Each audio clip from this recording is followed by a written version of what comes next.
yung respeto namin sa isa't isa, yung pagmamahal, at higit sa lahat, we really recognize that God is at the center of our relationship. Dahil kung ganun talaga, sigurado meron at merong gagabay sa'yo. Ibabalik at ibabalik ka niya sa gitna. You wanna add to that, Marian? Oo, kasi hindi naman natin talaga maiiwasan. Sa isang relasyon, merong hindi pagkakaunawaan. Pero siguro, one thing is for sure sa amin ito, kung may mangyayari mang ganyan sa amin, hindi kami natutulog na hindi maayos ang lahat. Kailangan may heart-to-heart talk kami, at after nun, talagang kailangan nasa sentro talaga siya. Kasi kahit anong plano ang gawin mo, siya pa rin ang masusunod. Siya pa rin ang master natin. Tama. Correct. Good answer. Thank you, Marian and Ding Dong. Next question is coming from Charlemagne Arqueta of Primetime Media. Ako ulit. Q&A pa tayo dito. Sobrang pangarap ko talagang gumawa ng ganitong pelikula. Kasi sa mga past na nagawa akong movie, more on comedy, more on very light. So kaya sinasabi ko, isa to sa mga pangarap ko kasi talagang drama. Binasa ko yung script, pinag-aralan ko yung character. Malaking factor na nag-uusap kami ni Direk kung paano ko huhubugin yung character ni Mary. Nakatulong yun. At sabi ko nga, isa sa pinakamalaking factor ay si Dong. Always yan. Every time na pupunta kami sa shooting, ginaguide niya ako sa character. Minsan yung mga eksena kami, bibigyan niya ako ng pointers. So naging madali para sa akin na gawin ang character ni Mary dahil sa mga nakapaligid sa akin. Pag-uwi niyo sa bahay, nabibigyan Marian Rivera. Hindi na Marian Rivera. Marian na lang. Wala na. Cut na yun. Siguro yun yung maganda. Alam mo dapat kung paano ihiwalay ang totoong eksena sa totoong buhay. Right. Pero yung discussion na uuwi, pero nag-drive or nasa bahay, uy, nalala mo yung eksena. Hindi, ang pinag-uusapan namin, sarap mong katrabaho, na-miss din kita. Pero sweet moments kami. Parang mga dalagang binata. Sweet moments. Yun yung palagi namin sinasabi, tsaka ni Dong na parang going home o kaya papunta sa shooting kasi nagda-drive siya, tapos kaming dalawa. Yun yung moment namin, parang yun yung bonding namin. Right. Kayong dalawa lang, no? Walang ibang kasama. Ang follow-up question niya is for Sir Enrico Santos.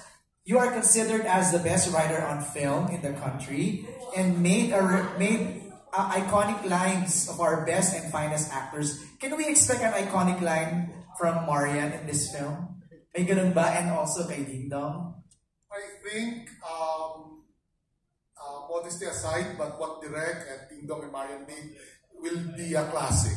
So, that there will be lines aplenty, scenes na imimim natin, and most of all, lessons na ulit-ulitin natin.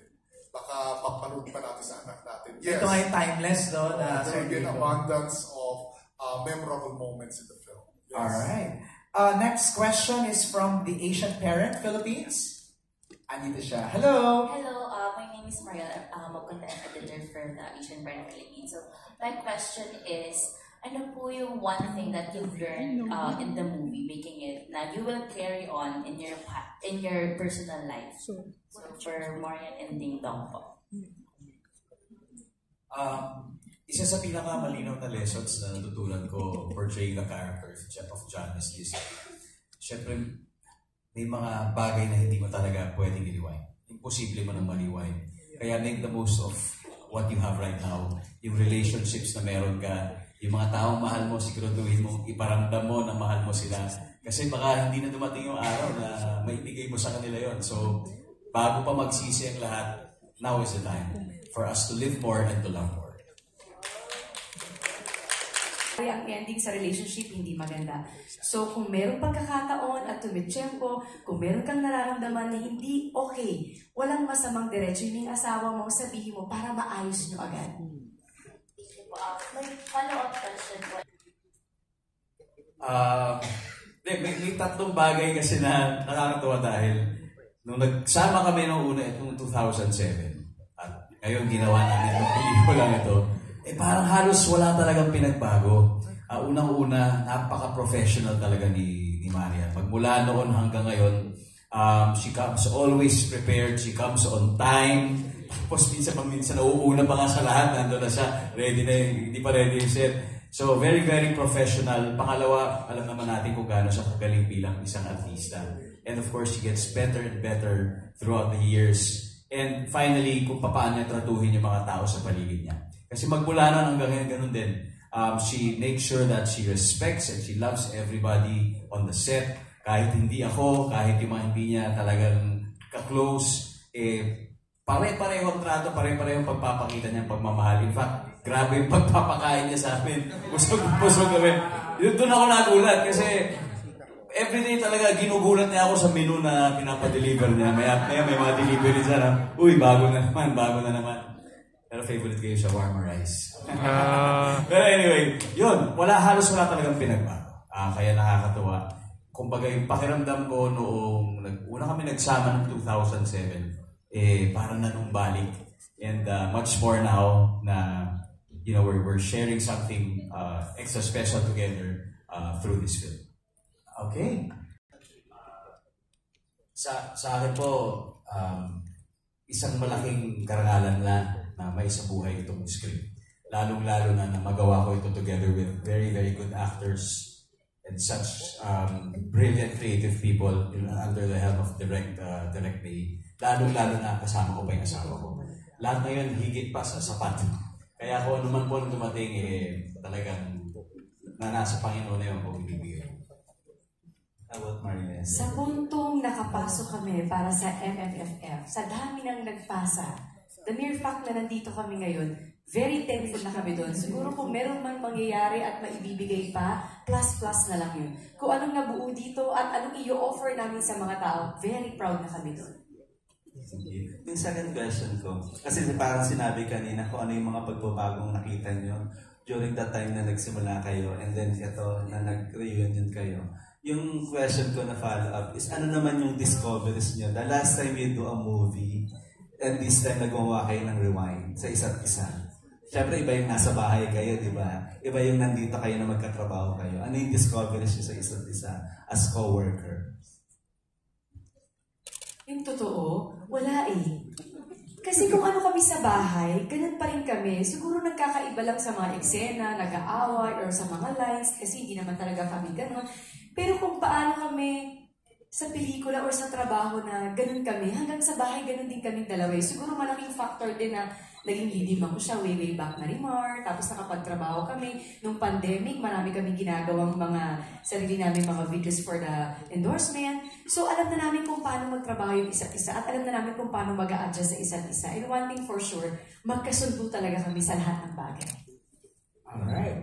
Same.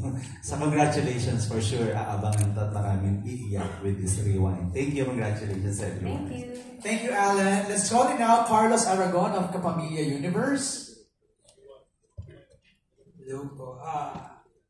First, congratulations po sa inyong dalawa. And for my question po to Marian and Dingdong po, what strong decision or bad event in your life would you like to rewind and fix it? So kasi kanina parang mga happy moments you want to see again eh. Ito naman ang tanong niya is a bad decision or a wrong decision or a bad event in your life. Natawa si Marian. Sandali, pag-iisipan muna namin yan. Bibilang ako ng bad decisions. Tapos pipili ko yung ano yung pwede ko siya. Gagawin mo Nag-i-edit ka ha? Tingnan nag-i-edit ka. Kasi iniisip ko, ano ba yun?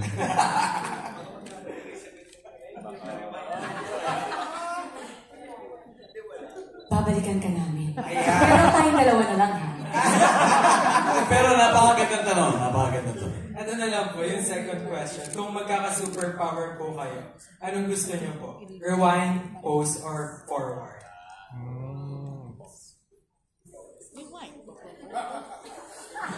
Ewan ko sa'yo, Joros. Kung model daw kayo, pause. Definitely rewind. Rewind talaga. Kasi gusto mo kang balikan yung bad decisions na yan. Kung ano man yan. Diba? So, para magawa mo siya ng tama. Rewind din. Kasi kapag nangyari na, tapos na sa forward, pwede mong madaliin. At pag gusto mong tumigil, pwede kang tumigil anytime. Pero yung rewind, mahirap yun. Pero parang gusto ko yung post model. O ayan, binato ko na ha, para tapos na. Arian. Sa dinami-dami na pinagagawa kong pelikula, ito parang continuous fiesta. Kainan na kainan. Talagang happy kami. Parang araw-araw may birthday. Sumama kayo sa grupong ito, busog kayo. Ako po po, first ever kung makaka-work si Marian, tapos yung role pa. Si Dong kasi naka-work ko before for the, how many months. Tapos barkada pa ni Marian. So parang ako, oh my God, syempre yung mga utak, yung una ng mga bagay na i-worry ko about was yung rapport, yung parang syempre, wala kaming chance na enough time to bond together. But, yun nga, siguro nasabi din nila na kwento naman yung spirit or atmosphere ng aming pagtatrabaho ay very, very light. Kumbaga, contradicting dun sa drama or yung heaviness or intensity ng pelikulang ginagawa. But, lahat, feeling ko yung magkakadikit na yung mga bituka natin, librihan ng librihan, very generous set. Although, wala akong ambag pa doon. Pero yan, yung pagkain, syempre yung pagkain yung pag meron siyang gustong or kinikrave or masarap sa panlasa niya, sinishare niya sa amin yung calories. Pero kami ang lumalapad. So kami naman, syempre, tanggap. And yan, laging masaya, laging masarap yung inihahandog niya. Pero, kidding aside, syempre yung sasabihin ko man nabitin, pero very memorable yung each and every time na merong eksena yung Friends. Kasi parang naging automatic. Hindi siya like yung pilit, kapag natatawanan kami in between. So yun yung pinakamasarap, yung in between takes. Kasi yun yung nagkikwento kami ng totoong mga snippets ng buhay namin. And I think nagkakaroon ako ng, personally, nagkakaroon ako ng kung paano sila, yung dynamics niya as a mom, dynamics niya as a friend. And yun, totoo lahat yun na naramdaman ko, yung mga kwento rin ng mga friends na naka-work sila together. So, thank you. Alright, thanks, Pia. From this side, meron ba, Joro? Yung, actually, si Marian, yung character niya parang ganun sa totoong buhay, give-aholic din siya. Sila niya actually ni Dom, give-aholic, nabanggit nga kanina. Dati, pahit kami lahat sa nag-first day kami. Pero, kidding aside, and another kidding coming out, si Marian at si Dom, totoo yung pinapakita nila sa amin. Kasi,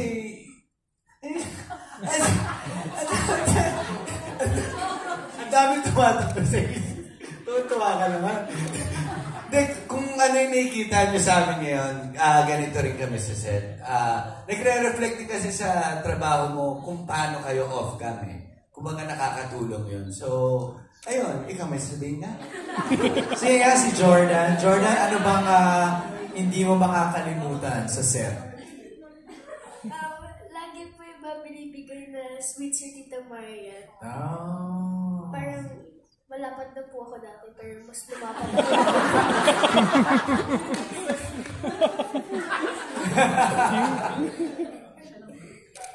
Dami ko nauuwi ng per shoot po, tsaka lagi ko po na-enjoy yung before shooting po and after shooting po yung mga tawa po. Wow, nag-enjoy naman. Direct, malaking tulong ba yun? Na gano'n yung sinasabi niya na it's a happy set. So, naging madali yung yung workflow ninyo sa set? Yeah, of course. I mean, kahit ano namang project, basta magaan, basta yung mga kasama ninyo ay lahat magaan kasama, gumagaan yung trabaho, parang dumadali. It was a very happy set. It was a very light set. And of course, ang laking bagay kasi that, syempre, our leads are the ones that syempre sila yung they take the lead also. Napakabukas nila. Open na open to everyone, not only to the other cast members, but also to the staff. Pinento nga niya, sabi niya nung start daw ng shoot, lalapit yung staff sa kanya. Miss Marian, ganito po, Mas Marian. Nung mga padulo na, ate, parang sumobra komportable na. Tapos, meron ang lumalapin sa kanya ng staff. Gusto nang palitan si Dong. Pero yes, it is a very light set. Masaya. Kaya, like what you asked, ano yung mamimiss? It's the rapport, yung pagsasama. Kasi para naging pamilya kami even for a short while. At of course, ang calories, my belly misses yan. My double chin misses yan. Sa pagpapakain niya. As in, I think I lost 2 pounds already dahil hindi na kami nag-shoot. But syempre yun, yung the company, that's one thing. That, the experience of creating this film together, yun yung what I miss about the project. Alright, thank you, Direk May. Let's move now to Christian Rebaño of whatsup.ph. Ako na lang magbabasa. Okay. For Dongyan, meron bang mga pagganap o eksena na personal sa inyo dahil sa kahalagahan ng tema ng pamilya sa inyong sariling buhay? Napakalalim naman ito. Meron bang mga pagganap o eksena na personal sa inyo dahil sa kahalagahan ng tema ng pamilya sa inyong sariling buhay? Meron pagganap, baka may mga kaganapan siguro sa personal na buhay. Siguro, walang anything specific. Pero yung core ng pagiging isang husband at saka sa pagiging isang husband and wife, isang mag-asawa, malaking bagay na kami totoo mag-asawa in real life kasi marami kaming mga, syempre may mga na-experience din kami kahit papaano, and yung natutunan namin on how to overcome that, na-apply namin din dito sa pelikula. Although iba nga lang yung circumstance at situation. But definitely, yes, may mga ilang eksena na nakaka-relate talaga kami. Hindi man sa amin, sa mga kakilala namin. May alam kaming kwento tungkol sa siguro isang mag-asawa na napagdaanan nito. So, kaya na-apply din namin siya dito sa pelikula. Okay. From Rose Garcia, what made Rewind so special compared to your past movies? Nakatingin na ako kay Ate Rose.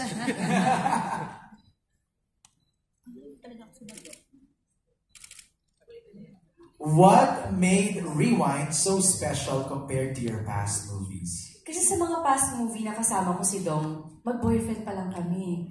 Ito may asawa na. So iba siguro yung lalim ng relasyon at pag-deliver ng mga eksena, lalo kung alam mo yung kinakailangan talaga na ganitong sitwasyon sa mag-asawa, sa ganito. Sabi ko nga, as an actor, pag may binigay sa yung eksena, pwede naman, gagawin mo. Pero iba pa rin kapag na-experience mo and then dinideliver mo. Tama. Dong, ikaw naman. Special para sa akin dahil sa mensaheng gusto iparating ng pelikula sa mga manonood. Special siya dahil sa mga nakasama ko in creating this, from Direk May to the creative team to my co-actors. Pero more importantly, special siya dahil kasama ko ang asawa ko sa pag-create at paglikha nitong kwentong ito.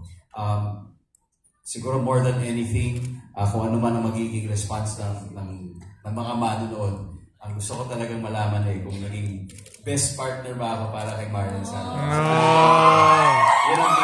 Yan ang pinakamahalaga para sa akin. Mamaya ka sa akin. Please lang! Kung meron akong gustong i-rewind, ito na yung sagot ko. Yung sa tanong mo kanina. Yung answer ko about the best actor, suck. Ang gusto ko talaga lang ay maging best partner para kay So, wala kami ha. Wala kami.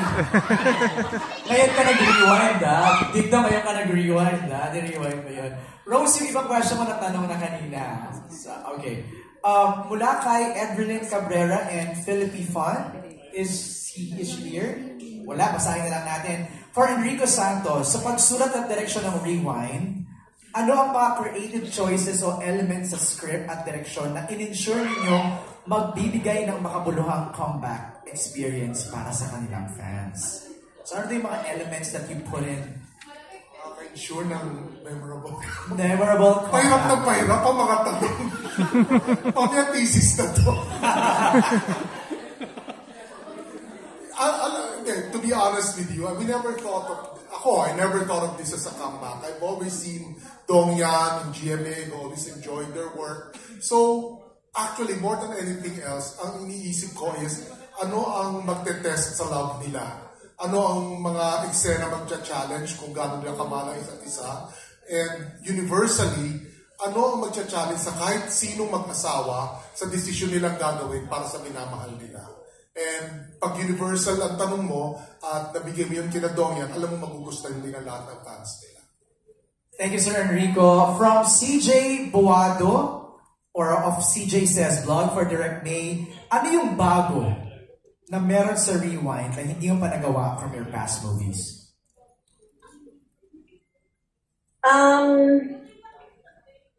Yung bago dito is because it's a family movie. Nang tupo sa mag-asawa.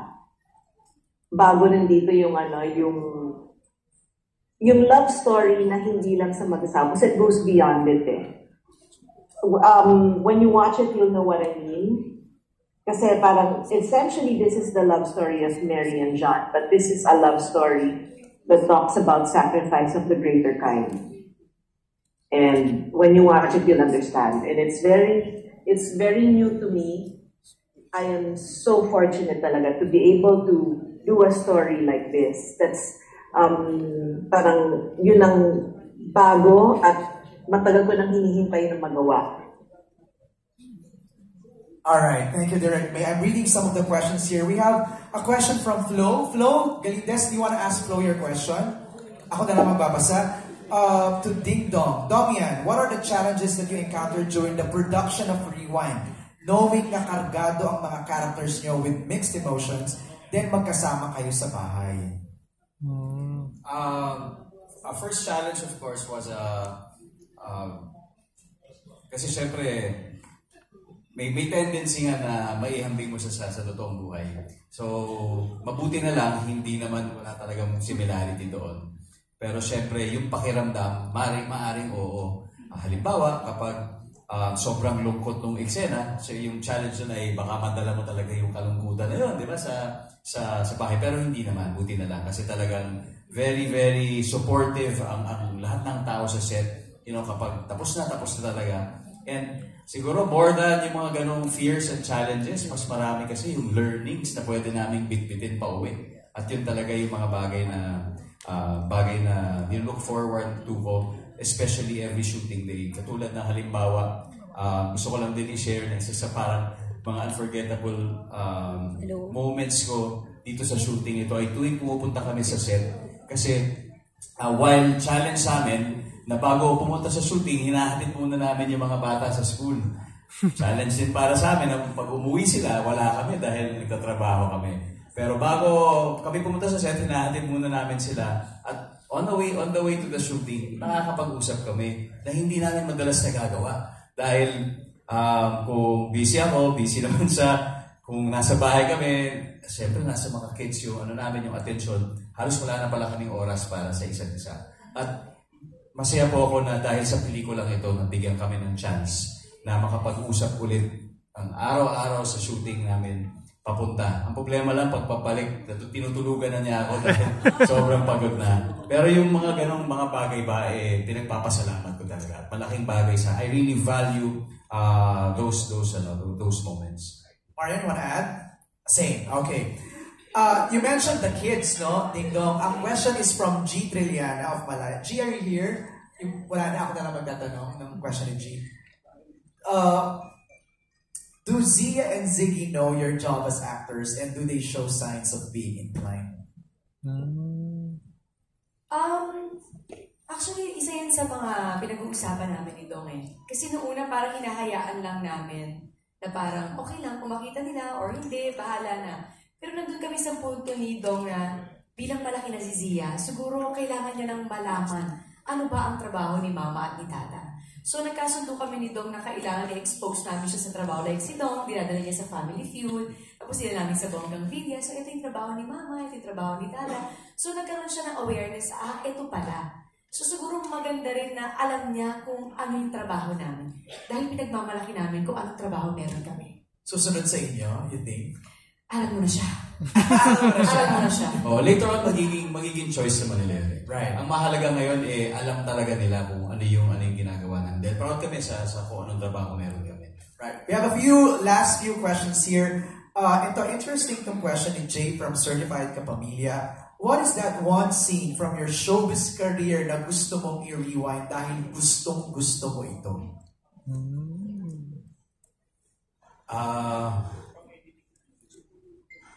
Gusto ko gusto ko i-rewind yung moment na nung siya si Jezebel. Okay, si Fred. Bakit? Bakit? Bakit? Kasi may pakainin ako, bakit yun? Bakit? Kasi okay lang na swimming eh.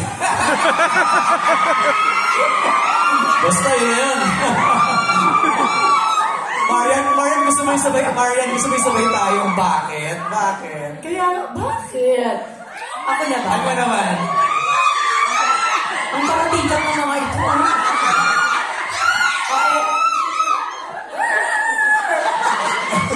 Okay, let's listen to Ako, Marian. siguro yung moment na sumasayaw ako na Marimar sa isla. Bakit? Bakit? Kasi doon ko nakilala si Sergio. Alam ko si Bungo. Kasi yung moment na yun, parang... Sige, kayo na lang. Parang yung moment na yun, na parang sabi ni Direk Joy sa akin, "O Marian, this is your moment. Ibigay mo na lahat ng maibibigay mo sa sayaw na to. Kasi ito yung OBB natin." So parang sabi ko, okay, bahala na Lord, ikaw na ba? Ten, ten, ten, ten. Ayan. So, naibigay ko naman ang gusto. Tapos sa bandang ganon, nung nandun na, nakita ko si Fredo. Sa isla na, lumangoy. Yun yung gusto mo, di ba? Jezebel, magkaiba. Para kayo magdoktor. Okay. Sino ba sa ako yan? Yung sumasayaw ako sa isla. Right. Na may pulgoso, ha? Iconic yun, di ba? Okay, down to our last question. Si Albert Abilido of Chickenessa Avenue ang magtatanong. Albert?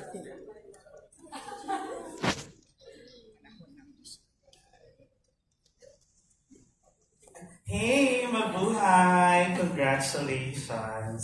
Ayan, so my question is, kasi your love team is one of those na parang if I'm a follower of a love team, parang kayo yung gusto namin talaga na sana maging ganun din sa ibang love teams. Ganyan. And my question is, from real to real. Basta yung E at EA. And then, what do you consider? Kasi parang pili ko pareho lang yung masasabi ka. What do you consider yung parang secret for it to last that long, to make it very real talaga? And how crucial is loyalty for your love team to work also as a fan? Ilang years na ba kayo? Married 9. Wow. Married 9. Together. Huwag ka na magsalita sa together. Ilan nga ba? Kaya hindi ko din ma-compute. Ilan? Ilang years together? 11? 11. Okay. Buti pa kayo alam niyo. So, what is the secret to that longevity pagdating sa pagsasama?